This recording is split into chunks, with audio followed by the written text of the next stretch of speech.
vous allez bien. Je vous retrouve aujourd'hui pour une vidéo Tu savais sur les animaux. Bon, ça vous le saviez puisque c'est le titre, mais concrètement de quoi je vais vous parler? Eh bien je vais vous parler de nos animaux de compagnie, des animaux qu'on a également, en fait tous les animaux qu'il y a à la maison, pourquoi on les a, etc. Et je vais vous parler également d'associations. Donc on y va parce que pour tout vous avouer, j'ai déjà filmé cette vidéo là, elle faisait plus de 50 minutes, elle a mis une journée à charger et ça ne nous convenait pas. Donc on repart pour la retourner et j'espère, je croise les doigts qu'elle sera malade. Donc il y aura 4 grandes parties dans cette vidéo là. La première c'est pourquoi vous faire cette vidéo. La seconde c'est en fait vous énumérer tous les animaux qu'on a. La troisième c'est vous parler des associations et ensuite le coup de gueule, mais je pense que je terminerai par les associations parce que j'ai pas envie de terminer sur une note négative. Parce que vous avez été vraiment beaucoup à me poser des questions par rapport aux chiens, aux chats, par rapport à plein de choses. Et en fait je me suis dit que ça pouvait être juste un sujet top où je rassemblerai toutes les informations, mais aussi par rapport à tous les reproches que j'ai eu concernant notamment les volailles qu'on a, puisque j'ai eu, ce ne sont même pas des reproches, ce sont vraiment des insultes, des menaces, voilà, de personnes qui me disent comme quoi je suis un monstre de manger de la viande, que c'est totalement inhumain, que mes volailles ne sont pas mieux loties que celles qui sont dans des élevages intensifs, etc. Donc voilà, c'était pour répondre un petit peu à tout ça. Même si je sais que ces personnes-là s'en fichent complètement, ne verront pas ma vidéo entièrement et se contenteront de mettre un pouce rouge, mais bon, voilà, au moins ça sera dit. On va commencer par les chiens. Donc on a deux bulldogs français, Sanga qui a 5 ans et Tommy qui a 12 ans. Je reviendrai sur Tommy plus tard par rapport à l'association, puisque Sanga on l'a eu en fait, je l'ai cherché dans un élevage de bulldogs français une fois qu'elle a été sevrée, et Tommy par contre vient d'une association et on l'a récupéré il y a 2 ans, donc je vous en reparlerai tout à l'heure. On a également des chats. On a eu la petite mère voilà, je vous l'expliquerai après, ce sera plus simple. Donc on a la petite mère qui je pense doit avoir 3-4 ans. On a Miracle que vous avez dû voir aussi déjà dans les vlogs, et on a les petites chatounes qui sont les dernières, donc Snow et Flocon qui elles ont 5 mois. On a également des volailles, et là c'est la partie qui est la moins comprise je pense par certaines personnes. Donc sans distinction mâle et femelle, on a 12 dindons. Et on a une oie et un rat. Et la dernière partie, enfin la dernière catégorie, c'est les autres animaux. Je ne savais pas trop dans quoi les mettre. C'est un petit peu les oiseaux, on va dire, puisqu'on a une chouette blanche et on a un pigeon blanc. Alors comme je vous ai dit, j'allais passer un coup de gueule, je vous parlerai aussi des associations, mais je préfère vraiment finir sur quelque chose de positif, donc je vais faire le coup de gueule entre guillemets, et ça va me permettre également de parler un peu plus en détail des animaux. Pour Tommy, donc le bulldog français, j'y reviendrai au moment de parler de l'association. Donc concernant en fait les chats et les oiseaux, on les a pas parce qu'on a choisi de les avoir, mais tout simplement si vous avez déjà suivi mes vlogs, vous savez qu'on est vraiment entouré de champs, il n'y a absolument personne. Le premier voisin est à 600 mètres à vol d'oiseau, donc on est vraiment un petit peu au bout du monde. On est au bout d'un chemin également, donc il y a vraiment très peu de passages et les gens se sont habitués à abandonner des animaux. Voilà. Donc je comprends pas, c'est quelque chose je pense que je n'ai jamais compris, je comprendrai jamais pourquoi on abandonne, comment on peut, c'est même pas pourquoi, c'est comment on peut abandonner un animal. Pour moi un animal c'est comme un enfant, c'est pas quand ça devient contraignant et bien on l'abandonne, non, je comprends vraiment pas. Bref, c'est pas le sujet, mais enfin si c'est le sujet quand même, parce que pour mon coup de gueule en fait, c'est un coup de gueule mais sans en être un. J'en ai un petit peu marre tout simplement que les gens ne prennent pas leurs responsabilités, abandonnent leurs animaux là dans les champs, et que ces pauvres bêtes arrivent chez nous parce qu'elles entendent du bruit ou parce qu'elles voient du mouvement, etc. Et moi je ne me vois pas les abandonner à nouveau en les laissant mourir de faim ou en les apportant au vétérinaire. Non, je ne me vois pas faire ça. Je suis peut-être trop gentille de ce côté-là, j'en sais rien. Mais du coup, tous les chats, en fait, on les a récupérés comme ça. Les oiseaux aussi. puisque on est arrivé et au moment où on a emménagé dans cette maison, le même mois en fait, il y a une chouette blanche qui a vraiment élu domicile dans la ruine qui est à côté de la maison. Et voilà, donc c'est pas vraiment un animal domestique, c'est même pas du tout un animal domestique parce qu'elle ne vient absolument pas. La chouette blanche est symbole en fait de protection de la famille et du foyer, et c'est vrai que quand elle est là, tout le monde dort bien. Voilà, il n'y a pas une personne qui dort mal dans la maison. Coïncidence ou pas, c'est comme ça. Donc est-ce que, alors pour la chouette, on ne la nourrit pas. Elle se nourrit toute seule et heureusement qu'elle est là, puisque elle se nourrit de chauves-souris, de petits mulots, enfin des choses comme ça. Donc c'est vraiment très bien parce qu'on a beaucoup de chauves-souris et ça permet de limiter aussi l'invasion, voilà, tout simplement, parce que sinon on serait envahi de chauves-souris. C'est pas quelque chose moi qui me répugne du tout, au contraire, puisque ça mange tous les petits insectes. Donc moi les chauves-souris, moi je les adore ici, mais quand on en a trop, ça peut être vraiment contraignant, surtout en été quand on mange dehors, parce que faut savoir que les chauves-souris se mettent derrière nos volets. Donc le soir quand on ferme nos volets, on a un vol de chauves-souris comme ça, voilà. Et tous les ans il y a des portées, et tous les ans il y a des nouvelles chauves-souris. Donc voilà pourquoi on aime autant notre chouette blanche. Les chauves-souris aussi parce que on n'a quasiment pas de moustiques, jamais. Voilà, donc c'est aussi top. Et puis le pigeon, c'est un pigeon qui a été domestiqué, ça c'est sûr et certain, parce qu'il n'avait absolument pas peur de l'homme. Et ça c'est arrivé plusieurs fois en fait, qu'il se pose sur mon épaule et qui me suit partout quand je vaquais à mes occupations. Et lui il est arrivé, on l'a vu un matin en fait, en train de picorer le grain des volailles. Et puis voilà, donc il part des fois pendant 3-4 mois, et puis on le revoit, et puis il repart, etc. Mais il est aussi dans les animaux qu'on a. On passe au chat, là pour les explications et le coup de gueule, parce que là c'est vraiment Enfin tout a démarré par la petite mère. C'est une chatte qui a très peur, ça fait maintenant... Elle est arrivée peu de temps quand on a emménagé ici, donc ça fait 4 ans. Et ça ne fait même pas 2 mois que je peux l'approcher à moins de 50 cm. Elle ne se laisse pas encore caresser. Elle a été, je pense, traumatisée tout simplement par les humains parce qu'elle a vraiment très peur. Maintenant, elle a compris en fait que je lui veux pas de mal parce que elle vient manger sans problème. Et puis, cette petite mère en fait a eu une portée du chat du voisin. Et de cette portée-là, a découlé miracle. Tout simplement, ça a été à Noël, il y a maintenant 2 ans. On était dehors et on a entendu un chat miauler, et en cherchant, on s'est rendu compte que le chaton était bloqué dans le plancher pareil de la ruine qui est à côté de chez nous. Et donc on l'a amené à l'intérieur.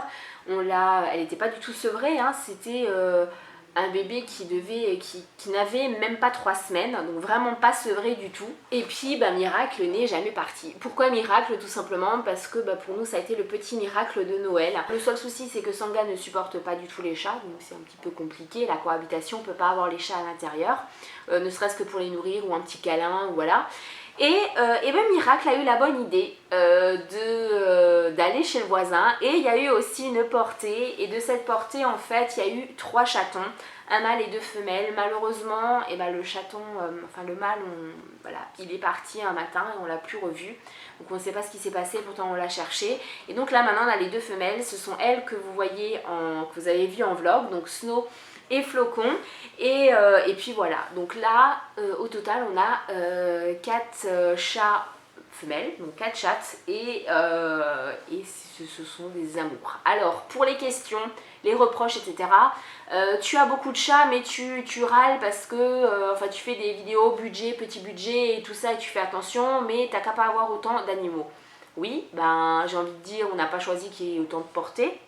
Concernant les questions, quels sont les frais vétérinaires pour tous ces animaux-là par mois, etc. Alors, je vais être franche, les seuls frais vétérinaires qu'on a, c'est pour les chiens. Les chats, tout a commencé par la petite mère, on ne l'a pas choisie, elle a été abandonnée, donc voilà. Pour les autres chattes, ce qu'on fait, c'est elles sont traitées contre les puces. On fait attention qu'elles n'ont pas de problème X ou Y de santé, enfin voilà, mais elles ne sont absolument pas vaccinées, stérilisées ou quoi, parce que ce sont des frais en plus, et que à la base on n'avait pas choisi d'avoir des chats. Elles sont en bonne santé, elles se portent très bien, j'en ai parlé à la vétérinaire, donc de ce côté là voilà, vraiment pas de souci. Et elle est aussi totalement d'accord qu'il n'y a pas de raison d'engendrer des frais alors que ce sont des chats qui sont totalement à l'extérieur et on s'en occupe, on va dire, que pour la nourriture. Pourquoi les nourrir? Et bien tout simplement parce que j'ai pas envie qu'ils partent plus loin. Parce qu'on s'y est attaché et puis parce que depuis qu'on a les chats, on n'a plus de souris à l'intérieur de la maison, donc c'est plutôt pas mal. Je les nourris une fois, un jour sur deux en fait. Alors mon Dieu, le monstre que je suis, elles n'ont pas tous les jours. On est entouré de champs, elles ont des souris, elles ont des mulots, elles ont largement assez à manger et je les nourrissais tous les jours et j'ai vu qu'elles ne chassaient plus. Donc les nourrir un jour sur deux, ça permet à ce qu'elles ne meurent pas de faim, qu'elles soient en très bonne santé, elles sont même en surpoids. Même en les nourrissant un jour sur deux, et puis on n'est pas envahi par les souris, donc c'est un 2 en 1 en fait. Donc voilà un peu pour les explications pourquoi on a tous ces animaux là. Les volailles c'est par rapport en fait juste à la viande. Je ne juge pas les véganes, les végétariens, les végétaliens, donc je ne vois pas pourquoi ils se permettraient de nous juger nous. C'est juste dans un esprit en fait, on essaye de savoir exactement ce qu'on mange. Et nos volailles sont en plein air, ont du grain, il n'y a rien de chimique quoi dans ce qu'elles reçoivent, donc c'est déjà de la bonne viande. Autant manger de la viande, autant que ce soit de la bonne viande. Voilà, on préfère ça plutôt que d'acheter de la viande où on ne sait pas d'où ça vient, etc. C'est notre choix encore une fois, si vous ne le comprenez pas, tant pis. On arrive à la dernière partie de cette vidéo et donc c'est les associations et une autre chose, et un parrainage. Voilà, donc l'association dont je voulais vous parler, c'est l'association Rescue Bull. C'est une association qui s'occupe de replacer des bulldogs français. Elle s'est vraiment focalisée sur cette race-là. Je suis tombée dessus par hasard en faisant des recherches par rapport à la race, par rapport à Sangha, etc. On a rapidement avec mon chéri, on s'est mis d'accord pour être famille d'accueil. Donc quand il y a des chiens qui doivent être placés d'urgence, d'être sortis d'une famille ou si le maître est décédé ou s'il y a maltraitance, abandon, etc. Il faut une famille d'accueil pour resociabiliser le chien et puis après éventuellement qu'une autre famille l'adopte ou que la famille d'accueil soit adoptante. Ce que nous on a fait pour Tommy. Alors à la base normalement vous déposez un dossier et il y a une personne qui vient vérifier que tout est correct par rapport, entre le dossier, ce que vous avez écrit et la réalité. Nous ça s'est pas fait comme ça a été un petit peu précipité. C'est peut-être aussi parce qu'on avait déjà une bulldog en bonne santé, mais en fait il y a eu la présidente de l'association qui m'a contactée parce que elle devait absolument placer un bulldog Tommy qui se retrouvait à la rue dans les 3 jours qui suivaient, puisqu'il avait été sorti de la SPA de Pau qui avait été fermée pendant pas mal de temps pour des raisons de détournement de fonds, malnutrition et euthanasie en masse. Donc tous les chiens ont été sortis. Depuis ça a été remis en ordre, le personnel a été remplacé, etc. Donc on l'a récupéré il y a 2 ans. Il avait donc 10 ans avec des plaies partout, en malnutrition sévère, puisqu'il devait avoir entre 13 et 15 kilos, on l'a récupéré, il avait à peine 4 kilos, donc autant dire qu'il était dans un état désastreux, des plaies partout, limite sourd, puisqu'il avait beaucoup d'otite, etc., des gros soucis d'arthrose au niveau de la colonne, au niveau de la motricité, etc. Et on l'a emmené donc chez le vétérinaire et notre véto nous a prévenu qu'il y aurait certainement, qu'il ne vivrait pas plus de 6 mois, tout simplement parce qu'il était en très mauvaise santé et que c'était extrêmement rare, elle n'avait jamais vu un chien se remettre totalement de tout ça. Depuis, elle appelle Tommy le Warrior parce qu'il ne se plaint jamais, peu importe ce qu'il a. Il s'est totalement remis, il a à nouveau des poils là où il avait les grosses plaies parce que c'était très moche à voir. Il marche, il a des soucis de motricité comme ça on le savait, ça ne s'arrange pas avec l'âge. Il a toujours de l'arthrose, mais il se porte plutôt bien vu tout ce qu'il a eu. Il est aveugle d'un œil aujourd'hui, voilà, mais il se porte quand même plutôt bien. Le pépère, il a du mal à se déplacer, mais on lui a aménagé des marches partout. Donc voilà, je voulais vous parler de cette association-là parce que on arrive à Noël et il y a beaucoup de gens qui vont acheter des animaux pour les enfants, pour leur faire plaisir, et au final il y a plus de la moitié de ces animaux qui vont être abandonnés. Je trouve ça juste horrible. On n'abandonne pas un animal, c'est pas possible, c'est comme un enfant, on peut pas abandonner un enfant, donc on n'abandonne pas un chien non plus. Et si vraiment vous voulez, si vous aimez les bulldogs français et que vous voulez bah voilà, faire vivre en fait à un chien peut-être encore quelques mois de bonheur et lui faire avoir à nouveau confiance en l'être humain. Et je voulais vous en parler parce que ça me tenait vraiment à cœur. Et le dernier point dont je voulais vous parler, c'est Raja du zoo d'Asson. Alors qui est Raja? Qu'est-ce que c'est le zoo d'Asson? Je sais qu'il y a des personnes qui sont contre les zoos. Moi je suis pas forcément pour, mais entre le fait de laisser des animaux se faire massacrer par les braconniers ou les voir en captivité dans un zoo mais en vie, à choisir, je préfère les voir dans un zoo. Et donc Raja, qui c'est un tigre blanc que j'ai découvert au zoo d'Asson. Et pourquoi je vous en parle? Tout simplement parce que je parraine Raja et donc du coup je voulais aussi vous en parler, c'était totalement dans le thème. Raja, c'est un tigre blanc de Sibérie qui a aujourd'hui 3 ans. Il va bientôt en avoir 4 même. Il est né le 28 janvier 2013. Il est né au zoo de Beauval, donc dans le Loir-et-Cher, et il a été transféré au zoo d'Asson à l'âge de 8 mois. Il a 1000 m² pour lui tout seul. Pour le zoo d'Asson, c'est oui. Je sais, là cette partie est totalement déstructurée, je suis désolée, mais Le zoo d'Asson, c'est un zoo, je trouve, qui est vraiment juste top. C'est un zoo familial dans le sens où c'est vraiment pas la grosse structure, vous voyez que c'est vraiment commercial. Il y a des possibilités aussi, il y a des endroits où on évolue dans le parc des animaux, notamment l'enclos des kangourous, etc. Donc ça c'est juste top pour les enfants. On revient à Raja. Pourquoi j'ai décidé de le parrainer, pourquoi je vous en parle, pourquoi ça me tient à cœur, etc. Si vous me connaissez depuis pas mal de temps, vous savez que j'ai une réelle fascination pour les félins et notamment pour les tigres et les lions. Ce sont en fait, je sais pas, c'est le peu de fois où je suis allée dans un zoo, on m'a totalement perdue devant les tigres, tout simplement parce que j'arrive pas à l'exprimer. En fait, j'ai une réelle fascination, un tel amour pour ces animaux-là. Je me suis vue en fait pleurer devant un enclos, mais pleurer d'émotion parce que je trouvais juste cet animal magnifique. Et avec Raja, voilà, ne serait-ce qu'en voyant les photos, ça me touche parce que je le trouve juste majestueux, sublime, enfin bon, voilà, une vraie fascination. Du coup, vous l'avez compris. Et ce que j'ai trouvé top, c'est qu'on pouvait le parrainer pour soit que le zoo ait plus de facilité pour les soins, pour la nourriture, etc.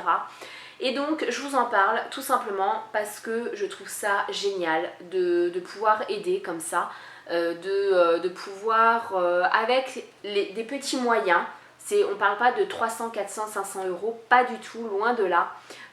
Mais on peut aider, voilà, à sa manière. Il n'y a pas que Raja qu'on peut aider, on peut choisir quel animal on souhaite parrainer. Donc pour ça, vous aurez tous les liens en barre d'infos de toute façon. Et pourquoi je vous parle de tout ça, du fait voilà, de faire partie d'une association, parrainer un animal, etc. Tout simplement parce que, et là je vais peut-être passer pour un monstre, mais je m'en fous complètement, je préfère, mais 100 fois, oui, je préfère vraiment 100 fois plus, faire partie d'une association animale plutôt que d'aider une association qui va venir en aide aux humains, comme la Croix-Rouge, etc. Je m'explique. Tout simplement parce que ces associations-là, j'en perds ma voix, la Croix-Rouge, etc., on ne sait pas réellement où va l'argent, comment va être utilisé l'argent, qu'est-ce qu'ils vont en faire, etc. Et je trouve ça dommage quelque part, parce qu'on donne, mais on n'est même pas sûr en fait que ça va pour l'action où on aimerait aider. Alors que là, eh bien, vous êtes sûr que ça va pour cette action-là. C'est-à-dire que, notamment pour le zoo d'Asson, si vous parrainez Raja, l'argent, alors que ce soit 10 euros, que ce soit 20 euros, que ce soit 100 euros, on s'en fiche. L'argent que vous donnez va être destiné à Raja. Si vous souhaitez parrainer les oiseaux, ça va être uniquement pour les oiseaux, etc. Pour le Rescue Bull, eh bien vous savez exactement où va l'argent si vous devenez membre, parce que vous n'êtes pas obligé d'être famille d'accueil ou adoptant, vous pouvez être aussi membre du Rescue Bull. Voilà, vous savez exactement pourquoi, en fait, à quoi va servir l'argent que vous avez donné. J'ai clôturé cette vidéo là parce que j'ai aucune idée du temps qu'elle va avoir. Enfin voilà, ça me stresse vraiment beaucoup. J'espère de tout cœur qu'elle vous a plu, qu'elle vous a permis peut-être, j'ai peut-être répondu et j'espère sincèrement à toutes vos questions que vous m'aviez posées en message perso par rapport à nos animaux. Concernant l'avenir, concernant le budget, etc., concrètement le budget, on a 8 € à peu près tous les 2 mois en budget pour le grain, etc., le maïs et le mélange et tout ça pour les volailles. On a par mois 53 € de croquettes pour les chiens. Et on a à peu près 9 € également pour les croquettes pour les chats. Voilà, c'est notre choix et je pense que j'ai fait le tour par rapport aux frais. Je vous attends en commentaire pour toutes les réactions. Si vous avez encore d'autres questions, je me ferai vraiment un plaisir d'y répondre. Je vous remercie encore pour tous les nouveaux abonnés. Vous êtes vraiment de plus en plus nombreux. Voilà, on a passé un cap. Je ferai certainement une vidéo spéciale, il y a des choses qui vont arriver, etc. Donc j'en parle pas plus là. Plein de bisous, je vous aime. Vous êtes une team Choupi en or, je vous fais plein de bisous. Where you move, make me blind. You will always be there. There's no doubt in my mind. You will always be there. Heading out to see ya and leave the rest behind. Oh, oh. 'Cause you will always be there. Oh, oh. 'Cause you will always be the one to hold me. You will always be the one who knows me.